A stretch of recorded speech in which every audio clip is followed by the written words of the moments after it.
오늘 한 해를 마감하는 2019년 12월 29일 마지막 송년주일을 보내면서 참 여러분들은 어떤 말씀이 생각나시는지 궁금합니다.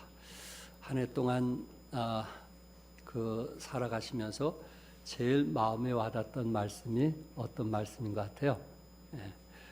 물론 약속의 말씀도 있을 수 있겠고 또 평생 약속의 말씀도 붙들고 사시는 분도 계시지만 어쨌든 여러분들이 살아가시면서 어떤 말씀을 붙들고 주장하면서 살아왔을까 그런 생각을 잠시 해보게 되면서 마지막 이제 송년주일을 보내면서 저는 이 사도 바울이 전했던 그가 마지막 순교를 앞두고 이 전했던 그 메시지를 가지고 함께 은혜를 받기 원합니다. 에티오피아 출신 마라톤 선수 아베베라고 하는 사람이 있었는데 이분은 맨발로 마라톤에 출전을 해서 2년패한 유명한 선수입니다. 맨발로 대단한 선수 아니에요? 예.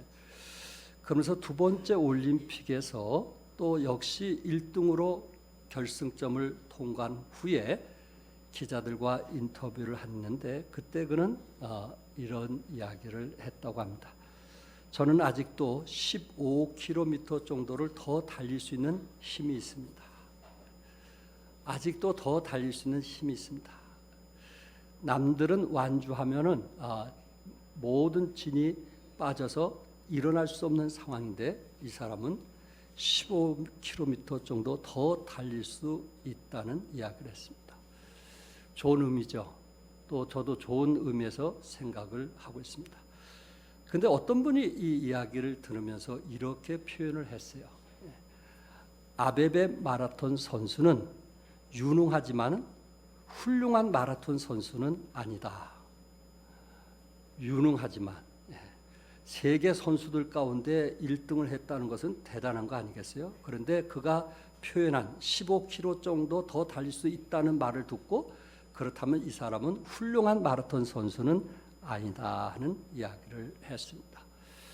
이 결승전까지 완주하는데 42km가 넘는 그 마라톤을 할 때 무언가 힘을 남겨뒀다는 그 자체가 부끄러운 일이 아닌가. 그가 1등, 2등을 떠나서 세계적으로 이제 제일 짧은 시간을 남겼느냐 못 남겼느냐 그것을 중요시해야 되는데 이분은 1등 했다는 그 자만심 그리고 15km나 더 달릴 수 있는 그 힘이 있다는 것을 자랑하는 것 그것은 훌륭한 마라톤 선수가 말할 수 있는 것은 아니다 하는 이야기를 했습니다. 그 말씀을 들으면서 제 마음에 와 닿는 거예요. 그렇구나. 우리가 결승전까지 달리게 되었을 때 거기에 우리의 온전한 에너지가 소비돼야 되는 것이 정상적인 것이 아닌가. 우리는 결승점을 향해서 달리고 또 달리고 또 달려야 되는데 결승점에 와서도 여유 있는 에너지가 여유가 있다면 이것은 부끄러운 삶이 아닌가라는 생각을 제 자신이 해보게 된 거예요. 그래서 2019년도 한 해 마지막 주일을 보내면서 나는 정말 혼신을 다했는가 어떤 여유 있는 그런 에너지를 남기지 않고 최선을 다했고 새해 새로운 마음으로 그렇게 할 정도로 준비가 됐는가 하는 것을 제 자신이 생각해 보니까 너무 부끄러운 거예요. 부끄러운 거예요. 근데 오늘 본문에 사도 바울은 그 순교를 앞두고 전제와 같이 내가 벌써 부어지고 전제와 같이 자기가 순교를 앞두고 자기 자신이 부음받았다. 모든 에너지를 정말 하나님을 위해서 부음받았다라는 고백을 하는 것을 보게 되고요. 또한 여러분이 잘 아시는 우리 예수님은 십자가상에서 마지막 하신 말씀이 무엇이죠? 마지막 하신 말씀이 다 이루었다. 저는 물론 인간이라 다 이룰 수 있는 것은 아니지만 우리 예수님은 그 33세까지 사시면서 다 이루셨다 하면서 온 몸에 피와 물을 다 쏟으신 예수님을 한번 생각을 해본 거예요. 33살에 다 이뤘다는 말씀 속에서 온몸에 피와 물을 남기지 않고 그 육신을 이 땅에 모두 쏟으신 예수님을 한번 생각을 해본 거예요. 정말 후회 없는 삶. 정말 이 육체가 이 땅에 주어졌을 때 그가 마지막 그 십자가에 달려 그 순교하실 때, 여러분과 나의 죄를 위해서 돌아가실 때 물과 피를 아끼지 않고 다 쏟으신 그 주님, 그분을 한번 생각을 해본 거예요.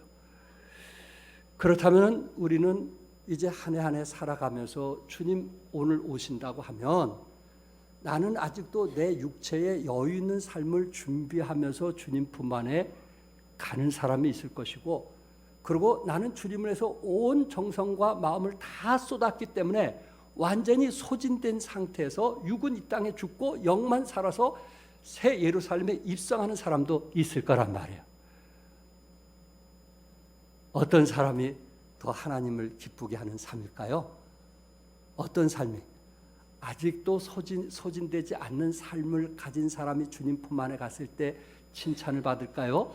주님을 위해서 살다가 온몸이 다 소진돼서 더 이상 육체로는 더 이상 아무것도 할 수 없는, 그래서 결국 흙으로 돌아가 버리는, 그래서 영이 새로운 몸으로 하늘나라에 입성할 때 어느 것이 더 감격스럽고 기쁠까요? 오늘 사도 바울은 원 없이 예수님께서 피와 물을 다 쏟으시고 다 이뤘다는 말씀처럼 사도 바울이 그런 고백이 아닌가. 이 땅에 살면서 자신의 그 육체보다는 영을 위해서, 내세를 위해서 살아왔기 때문에 그 모든 정욕을 다 쏟으면서 이제 주님께서 주실 면류관을 바라보았던 사도 바울을 우리가 잠시 생각하면서 여러분과 나는 올 한 해 내가 최선을 다했는가, 그렇지 못했는가, 또한 새해를 맞는다면 내가 다시 한번 어떤 마음으로 일할 것인가 하는 것을 우리가 같이 도전을 받을 수 있기를 바랍니다. 첫째, 사도 바울은 여러분이 너무나 잘 아는 유명한 말씀인데 무슨 싸움을 싸웠다 그랬어요? 무슨 싸움? 선한 싸움을 싸웠다고 했습니다. 사도 바울은 그 6절에 전제, 관제, 전제와 같이 내가 벌써 부어지고, 이 전제는 이 번제를 드릴 때 다른 제사들은 하나님 앞에 그 제사를 드릴 때 그 고기를 제사장과 레인들이 먹을 수 있도록 했지만은 번제만큼은 이 제사장이나 레인들이 먹을 수가 없는 거예요. 그러니까 사도 바울은 자신이 지금 순교를 앞두고 마지막 자기 자신이 하나님 앞에 전제와 같이 내가 벌써 부어지고 라는 단어를 사용을 했던 것입니다. 사도 바울은 죽음 앞에서 주저하지 않았어요. 오히려 사도 바울은 그 순교 앞에서 그 당당한 모습을 우리는 보게 됩니다. 어떻게 사도 바울이 이렇게 죽음 앞에서 당당할 수 있었을까요? 사도 바울은 의의 멸관을 바라보았기 때문에, 또한 하늘나라에 입성할 것을 사도 바울은 너무나 확신이 있었기 때문에 자신의 죽음에 대해서 오히려 당당하게 되었고, 또한 하나님께 감사했던 것입니다. 자신의 육신의 편함을 쫓지 아니했던 사도 바울, 얼마든지 그는 배운 것도 많았고 지위도 높았고 그 당시 국회의원 이상이 되는 그런 지휘권에 있었기 때문에 얼마든지 쉽고 또한 넓고 편안한 길을 걸어갈 수 있었음에도 불구하고 그는 스스로 주님이 가신 그 고난의 길을 선택을 했고요. 그리고 사도 바울은 나는 날마다 중노를 하면서 평생을 살아왔던 사람입니다. 그러면서 사도 바울은 늘 이 마라톤 선수, 이 경기에서 마라톤 선수를 보면서 늘 하나님 말씀을 이 마라톤 선수를 비유를 해서 말씀을 했는데, 고린도서 9장 24절과 25절에 보면 사도 바울은 오직 상을 위해서 다름질하는 것처럼 너희도 상을 받도록 이와 같이 뭐하라 했어요? 다름질하라. 썩는 양식을 위해서 하지 말고 썩지 않는 양식을 위해서 하늘의 상을 바라보고 다름질할 것을 말씀을 했습니다. 그러니까 사도 바울은 선한 싸움을 싸웠는데 그 선한 싸움은 하늘에 무엇을 바라보고요? 상을 바라보고 하나님께서 주실 그 상을 바라보고 기꺼이 그는 선한 싸움을 싸웠던 바울의 모습을 보게 되는 것입니다. 선한 싸움 중에 가장 힘든 싸움이 무엇일까?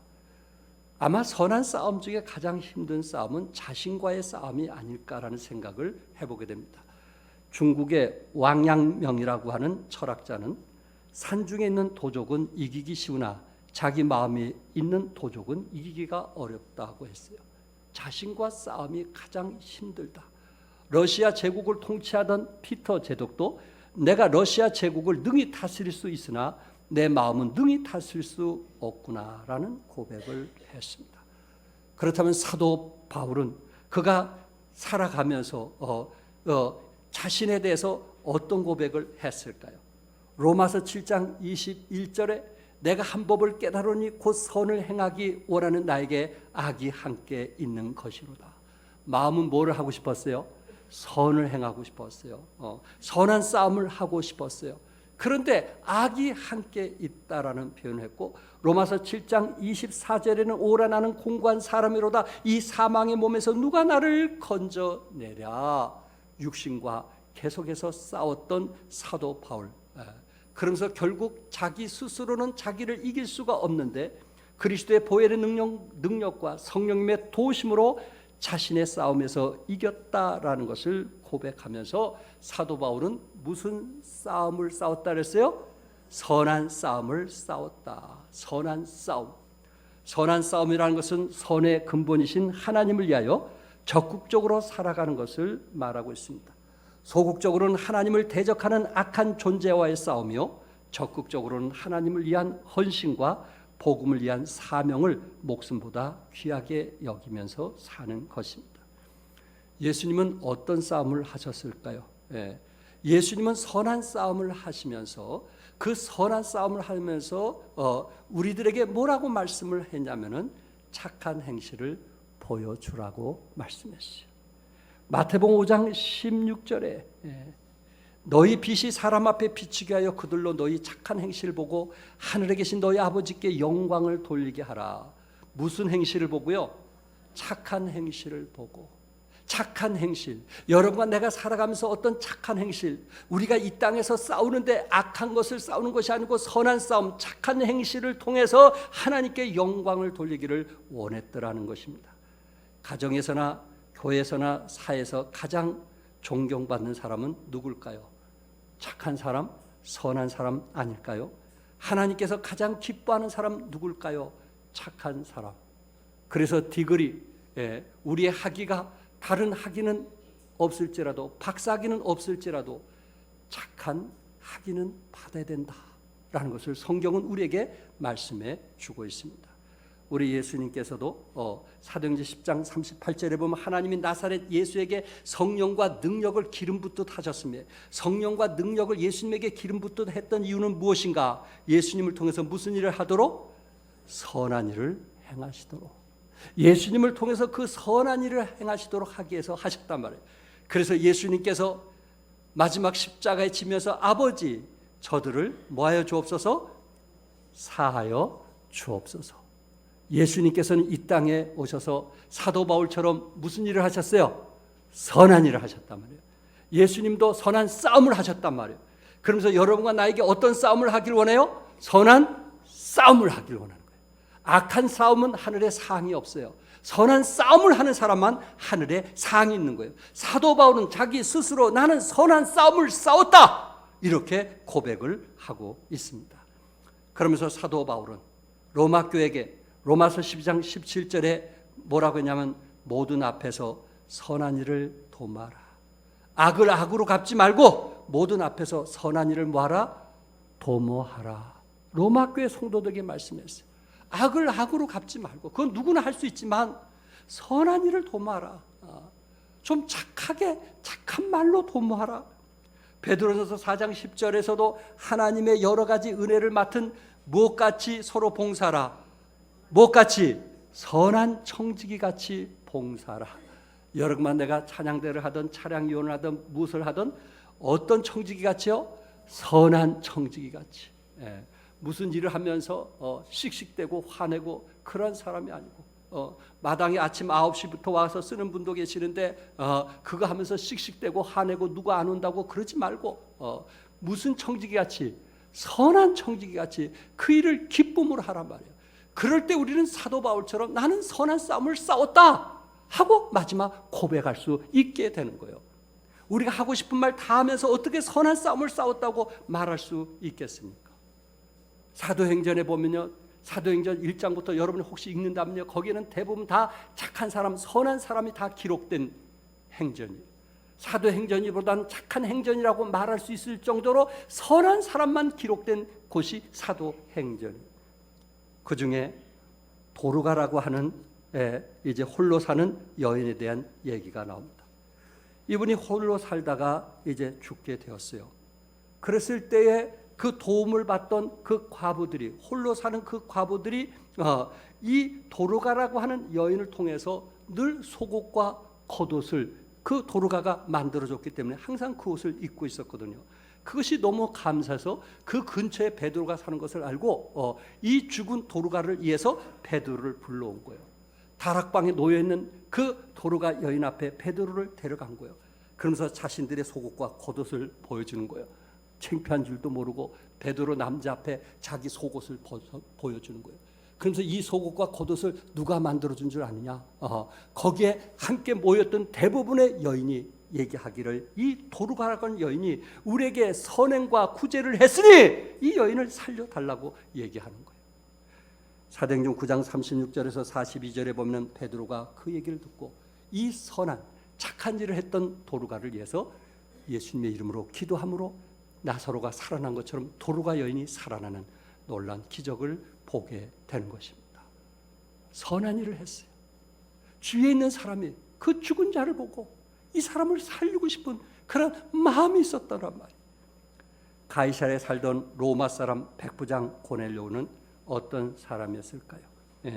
사도행전 10장 1절과 2절에서 그 중에 2절에 그가 경건하여 온 집과 더불어 하나님을 경외하며 백성을 많이 구제하고 하나님께 항상 기도하더니, 백성을 많이 뭐 했어요? 구제했다. 이분은 이방인 아니에요? 로마인 아닌가요? 유대인과 전혀 관계없는 사람 아니에요? 근데 이 사람이 다신교를 믿는 그 로마에서 이제 이스라엘 나라를 이 백부장으로서 와서 그 나라를 다스리면서 하나님을 경외하고 그리고 백성들을 많이 구제했다고 그랬어요. 그리고 하나님께 항상 기도했다고 그랬어요. 얼마나 선한 사람이에요. 얼마나 착한 사람이에요. 이웃을 위해서 구제했던 선한 사람 아니에요? 착한 사람 아니에요? 정말 유대인들이 그 당시 얼마나 가난했는지 아시겠죠? 저들에게 필요를 도와주고 필요를 채워주는 거예요. 그럴 때 하나님 마음이 감동이 됐어요. 그래서 누구를 보냈어요? 베드로를 보내게 되었고 이방인에게 처음으로 복음을 듣는 놀라운 역사가 일어나게 되었어요. 그래서 백부장이 거기서 예수 믿고 구원받은 후에 자기 집에 초청해서 가족들이 구원받고 그 함께 있던 식솔들도 모두 구원받고 침례 순종하는 놀라운 역사가 일어난 것을 보게 됩니다. 안대교회를 세운 바나바 아시죠? 사도행전 11장 24절에 바나바는 무슨 사람이요? 착한 사람이요, 성령과 믿음이 충만한 사람이라고 말씀했어요. 어떤 사람이 선한 싸움을 싸웠다 이렇게 말할 수 있겠는가? 악으로 싸운 사람이 어떻게 선한 싸움을 싸웠다고 말할 수 있겠는가? 적어도 참을 줄 알고 인내할 줄 알고 품을 줄 알고 사랑할 줄 아는 그런 사람, 이런 착한 사람, 이런 선한 사람만이 사도 바울처럼 마지막 임종시에 나는 선한 싸움을 싸웠다 이렇게 말할 수 있지 않겠는가? 사도 바울은 디모데에게 그가 목회할 때 제발 이렇게 목회하라고 하면서 디모데전서 6장 18절에 선을 행하고 선한 사업을 많이 하고 나눠주기를 좋아하며 너그러운 자가 되게 하라고 말씀했어요. 네 젊은이가 목회할 때 성도들에게 선을 행하게 하라. 그리고 선한 사업을 많이 좀 하게 하라. 그리고 나눠주기를 좀 좋아하게 하라. 예수 믿고 구원받으면 선한 사람이 되는데 좀 나눠주기를 좀 좋아하는 사람이 되어보라. 그렇게 이야기했어요. 디도서 2장 14절 우리 한번 같이 읽어볼까요? 시작. 그가 우리를 대신하여 자신을 주심은 모든 불법에서 우리를 속량하시고 우리를 깨끗하게 하사 선한 일을 열심히 하는 자기 백성이 되게 하려 하심이라. 우리를 구원하신 목적이 뭐예요? 여러분을 하나님의 자녀로 인쳐주신 이유가 뭐예요? 하나님의 시민권을 갖고 살게 한 이유가 뭐예요? 무슨 일을 하도록? 선한 일을 하도록. 선한 일을 하도록. 나보다 더 힘들고 어려운 사람 우리 주위에 얼마나 많아요. 선한 일을 하도록. 그래서 우리의 행위를 통해서 저들이 예수 믿고 구원받는 그런 역사가 일어나도록 하나님이 우리를 구원해 주셨다고 말씀을 하고 있습니다. 우리 주님은 선한 사람인 거 믿으시죠? 그리고 선한 사람이 내 안에 계신 거 믿으시죠? 그러면 선한 사람이 내 안에 계시니 우리는 어떤 사람이 돼야 되겠어요? 어떤 사람이 돼야 되겠어요? 선한 사람이 돼야 되는 거예요. 선한 사람이 돼야 되는 거예요. 나 자신은 선한 사람이 될 수 없어요. 우리는 육신의 욕심을 갖고 살아나온 사람이에요. 나를 위해서 살지 다른 사람을 위해서는 살 수 없어요. 그러나 선하신 예수님을 우리 마음속에 모셔드리는 그 순간 우리는 악한 사람에서 선한 사람으로 바뀌게 되는 거예요. 그걸 가지고 성령님을 모셨다는 거예요. 그래서 손해볼 줄도 알고 희생할 줄도 알고 남을 위해서 살아가는 것을 알게 되는 거예요. 그래서 우리는 사도 바울처럼 그가 마지막 순교를 앞두고 나는 선한 싸움을 싸웠다. 아멘. 무슨 싸움을 싸웠다고요? 선한 싸움을 싸웠다. 오늘 이 시간이 여러분과 나에게 나도 선한 싸움을 싸웠다 이런 고백이 될 수 있기를 바랍니다. 예. 그래서 우리는 악을 악으로 갚는 사람이 아니고 악을 선으로 갚는, 그럴 때만이 우리는 하나님 앞에 가서 선한 싸움을 싸웠다 그렇게 말씀을 드릴 수가 있고 우리는 사도 바울처럼 면류관을 사모할 수 있다는 것을 말씀을 드립니다. 두 번째, 사도 바울은요 달려갈 길을 마쳤다고 했습니다. 달려갈 길. 예. 달리게 하는 선수가 끝까지 완주했다는 말입니다. 선한 싸움을 싸웠다는 이미지는 레슬링과 관계되어 있다면 달려갈 길을 마쳤다는 이미지는 이 달리기와 연결되어 있습니다. 사도 바울은 신앙 경주 앞에는 많은 장애물이 놓여 있었습니다. 때로 핍박, 환난, 시련으로 많은 고난을 당했습니다. 그럴 때마다 사도 바울은 하나님을 의지하면서 새 힘을 얻고 다시 일어나 결승전까지 완주했기 때문에 나는 무엇을 마쳤다고요? 무엇을? 달려갈 길을 마쳤다. 이렇게 고백을 하고 있습니다. 본문 4장 17절에 보면 내가 사자의 입에서 건짐을 받았느니라 라고 고백하고 있어요. 그러니까 사도 바울이 달려갈 길을 마칠 때까지 장애물이 있었다는 거예요? 없었다는 거예요? 걸림돌이 있었다는 거예요? 없었다는 거예요? 있었다는 거예요. 왜? 사자의 입에서 건짐을 받았기 때문에. 이 사자의 입이라는 것은 당시 네로 황제의 대대적인 박해를 말하고 있습니다. 네로 황제의 핍박과 고문과 또한 이런 형틀이 있음에도 불구하고 사도 바울은 그런 장애 속에서도 두려워하지 않냐고 달려갈 길을 마쳤다 이렇게 말을 하고 있습니다. 여러분과 나를 달리기 선수로 비유했어요. 복음을 위해서 믿음으로 달려가는 마라톤 선수로 비유를 했던 것입니다. 사도 바울은 30대 정말 부활하신 예수님을 만난 후에 다메섹 동산에서 예수님을 만난 후에 그동안 30년 동안 복음을 위해서 달려갈 길을 마치기까지 최선을 다했는데 그에게도 역시 장애물이 있었다는 말씀입니다. 고린도후서 11장 26절과 28절에 사도 바울은 강의 이명, 이영, 강도의 위험, 동족의 위험, 이방의 위험, 신의 위험, 광야의 위험, 바다의 위험들이 있었을 뿐만 아니라 사도 바울은 복음을 전하다가 이제 자지 못하고 줄이고 목마르고 또한 굶주리고 춥고 헐벗은 그러한 고난, 장애들이 있었단 말이에요. 그럼에도 불구하고 아직도 날마다 내 속에 눌리는 일이 있으니 곧 모든 교회를 위하여 뭐하는 것이라? 염려하는 것이라. 그가 개척했던 선교했던 교회들이 성장하고 변화되고 그리스도의 형상을 담기를 원하는 이러한 고통이 있지만 이런 장애가 있지만은 이런 어려움이 있지만 그럼에도 불구하고 교회에 대한 부담 때문에 그것을 이기고 지켜왔고 달려갈 길을 마쳤던 사도 바울의 모습을 보게 되는 것입니다. 여러분과 내가 주님을 위해서 달려갈 때 우리에게도 역시 장애물이 있을까요? 없을까요? 장애물이 있을까요? 없을까요? 있어요. 우리에게도 사도 바울처럼 분명히 장애물이 있어요. 그러나 어떤 사람은 그 장애물을 뛰어넘는 사람이 있고 어떤 사람은 그것을 뛰어넘지 못하는 차이가 있을 뿐입니다. 최근에 악플로 인해서 이 가수들, 젊은 예쁜 아이들이 자살하는 경우들을 봤잖아요. 그래서 그 악플을 수소문해 가지고 그 악플을 쓰는 젊은이들을 불러다가 서로 이제 대화를 나누는 것을 제가 보게 됐어요. TV를 통해서. 그러면서 왜 악플을 썼느냐, 그 사람들이 자살할 걸 알았냐 하고 쭉 부르니까 그 순간 자기네들이 악플을 달 뿐이지 그 사람에 대해서, 가수에 대해서, 그 내용에 대해서 자세히 알고 하는 것은 아니다. 그냥 생각 없이 그냥 글을 몇 자 쓴 거다. 이렇게 얘기를 하는 거예요. 그렇구나. 그러니까 누구만 불쌍한 거요? 자살한 사람만 불쌍한 거예요. 자살한 사람만 불쌍한 거예요. 악플 쓴 사람, 나 그 사람하고 감정에서 쓴 것이 아니라 그냥 생각 없이 툭 얘기한 건데 왜 그 사람의 마음에 뒀는지 모르겠다. 이렇게 말하니 이게 환장할 노릇 아니겠어요? 예. 아, 그렇구나. 그렇기 때문에 여러분과 나는 때로 누가 나에게 악플을 한다 할지라도 아, 생각 없이 그랬구나. 요새 좀 기분이 나쁜가 보다. 화가 났구나. 그렇게 하고 여러분들이 좀 잘 삭히시기 바랍니다. 아멘. 우리에겐 장애가 있어요, 없어요? 우리도 장애가 있어요. 그렇기 때문에 하늘에 상이 있는 거 아니에요? 장애가 없이 어떻게 하늘에 면류관이 있겠어요? 우리에게는 생각지 않은 장애들이 있었어요. 그러나 사도 바울은 그 장애 속에서도 빌립보서 3장 13절과 14절 우리 한번 같이 읽겠어요. 다 같이 시작. 형제들아, 나는 아직 내가 잡은 줄로 여기지 아니하고 오직 한 일, 즉 뒤에 있는 것을 잊어버리고 앞에 있는 것을 잡으려고 표대를 향하여 그리스도 예수 안에서 하나님이 위에서 부르신 부름의 상을 위하여 쫓아가노라. 아멘. 무엇을 위해서 쫓아가노라고요? 부름의 상을 위해서 쫓아가노라. 쫓아가노라. 부름의 상을 위해서 우리가 선한 일 하는 거 아닌가요?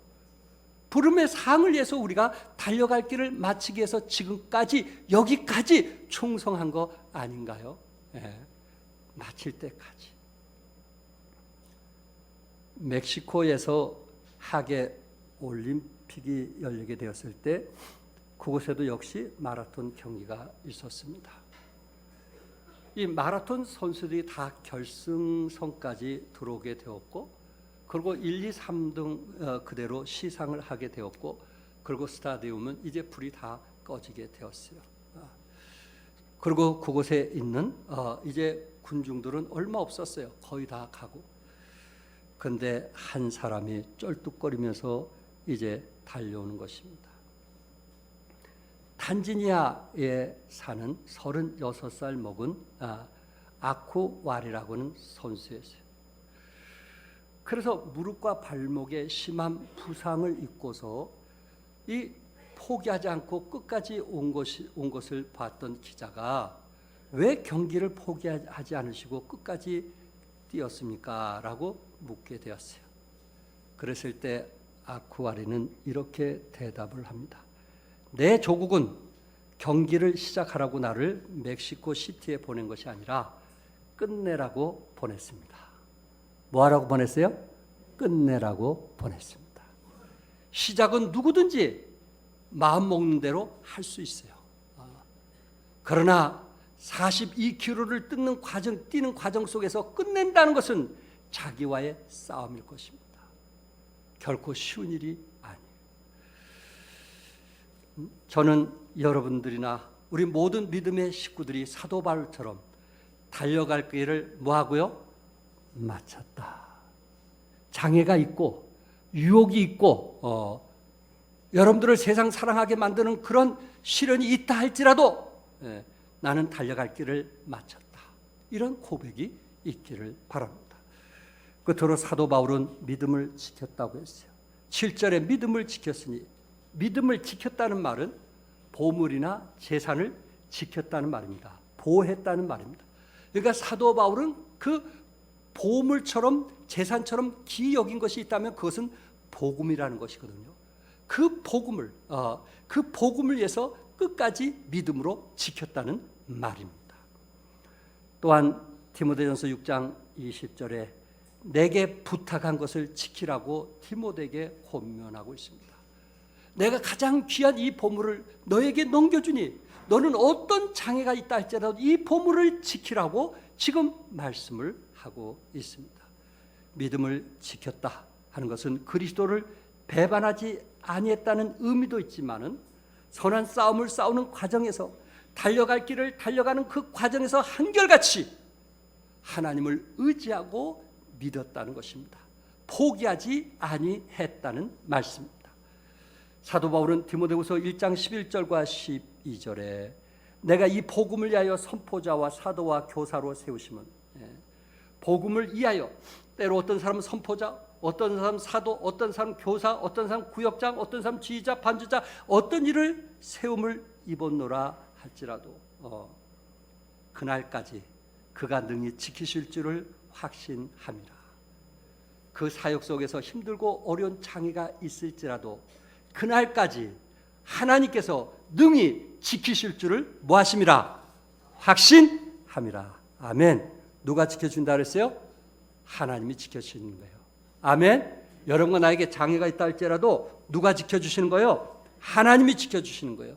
우리에게는요, 믿음만 있으면 돼요. 하나님을 의지하는 믿음만 있으면 하나님이 우리를 지켜주시는 거예요. 그래서 사도 바울은 믿음을 지켰으니 그는 겨자씨만한 끝까지 그 믿음을 간직했다는 말입니다. 사도 바울에게 장애가 있고 어려움이 있었어요. 고린도 성도들에게 그는 편지를 쓰면서 이런 고백을 합니다. 고린도후서 1장 8절에 심히 겹도록 심한 고난을 당하여 살 소망까지 끊어졌다고 했어요. 사도 바울은 이 환난, 아시아에서 당한 환난, 그 말은 고통, 괴로움, 고난, 억압을 얘기하고 있는데 아시아에서 당한 환난 때문에 심히 겹도록 심한 고난을 당하여 살 소망까지 끊어졌다고 했습니다. 그럴 때마다 사도 바울은 믿음으로 누구를 의지했을까요? 고린도서 1장 9절에 뭐라고 말씀했어요? 오직 죽은 자를 다시 살리시는 누구를 의지하심이라? 하나님만 의지하게 하심이라. 나에게 이런 고통과 어려움을 주는 것은 자기를 의지하지 말고 누구만 의지하게 하려 하심이라. 하나님만 의지하게 하려 하심이라. 여러분과 내가 혹시 힘들고 어려운 일이 있으면 그거는 더 이상 나를 의지하지 말고 누구를 의지하게 합니다. 하나님을 의지하게 합니다. 누구를 위해서 수고하게 합니다. 하나님을 위해서 수고하게 합니다. 하나님을 기쁘시게 하기 아니라 나를 위해서 하는 것이 아니고 그것을 깨닫도록 하기 위해서 사도 바울은 자기에게 고통과 어려움을 주었다고 고백하고 있습니다. 왜 사도 바울은 하나님만 의지했을까요? 우리 10절 다 같이 한번 읽을까요? 10절 다 같이 시작. 그가 이같이 큰 사망에서 우리를 건지셨고 또 건지실 것이며 이후에도 건지시기를 그에게 바라노라. 이게 사도 바울의 믿음이었어요. 쉬운 성경에서는 하나님께서 우리를 구원하셨으며 앞으로도 구원하실 것이며 계속해서 우리를 구원해 주실 것이다. 그렇게 말씀하고 있어요. 그러니까 적어도 사도 바울은 복음을 전하는 그 사도로서 끝까지 믿음을 지킬 수 있었던 것은 하나님께서 과거에도 나를 건지셨고 지금도 나를 건지시며 앞으로도 건질 것을 뭐 했어요? 믿었단 말이에요. 아멘. 뭐 했어요? 믿었어요. 과거도 하나님 나를 도와주셨고 지금도 나를 도와주시며 앞으로도 하나님 나를 뭐 할 것을 도와줄 것을 뭐 하는 거예요? 믿는 거예요. 믿는 거예요. 아멘. 뭐 하는 거예요? 믿는 거예요. 사도 바울은 믿음을 끝까지 지켰다고 그랬어요. 어떤 믿음? 과거도 도와주시고 지금도 도와주시고 미래도 도와줄 것이라고 하는 그 믿음, 그것을 끝까지 지켰단 말이에요. 여러분과 저도 마지막 순교 때나 임종 때나 또한 올해를 보내면서 하나님이 과거에 나를 도와주셨고 지금도 도와주시며 2020년도에도 하나님 나를 도와줄 것을 믿으시기 바랍니다. 그게 우리에게 주는 메시지인 것입니다. 결론적으로 4장 8절에 이제후로는 나를 위해 무엇을 예비하셨은지 의의 멸류관이 예비되었은지. 사도 바울은 죽음 후에 무엇이 예비된 것을, 의의 멸관이 예비된 것을 믿었어요. 이게 믿음이에요.